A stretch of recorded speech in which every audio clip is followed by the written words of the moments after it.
Yo, Trip lang, trip. pakinggan nyo to. Bakit? Trip, Trip lang. trip lang. Halika na naramadali lang talaga. Pangako pagkatapos humihinga ka pa. Dali na pare magliliwanag na kung di ka sasabay maiiwanan ka. Ang isip ay wag na gawing pangdalawa, dahil isa lang ito. Ang gusto lang naman ito ay maging masaya. Para di ka mabato ay iwasan mo pag pananatili sa isang lugar. Ibig ko sabihin ay huwag ka papasakop sa takot, huwag ka papasakop. Kapag nangate, di ka dito isipin mo. Tinipad sa lahat ng karanasan mo dito sa mundo. Bilang tao, gano'n pa rin hindi nagbago. Pinakamasaya yung di pinlano. Kasi pag di mo ka alam, di mo ka natatakot, pero exciting naman.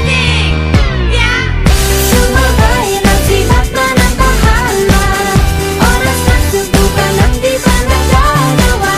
Minsan lang kaya magpakaligaya. Mag-enjoy, magsaya, walang mawawala.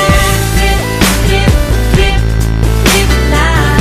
Trip, trip, trip, trip May lang. gusto kong gawin pero nangangamba na baka mga tao tawanan ka. Nais kumanta pero di mo forte. 5 piso lang naman ang karaoke. Go, basta sa bakanting lote. Joke, galingan kahit konti. Kahit rip, bigay lahat sa ginagawa mo. Na sa ganun ay walang masabi ang ibang tao. Sa ginagalawa nating mundo ay maraming loko-loko. Hindi mo naman inaano ano ba talaga ang kailangan nyo. Siguro ang trip ko'y trip nyo rin. Hindi nyo lang magawang gawin. Kung ganyan na sakyan mo na lang, wag ka na mag-alala kung saan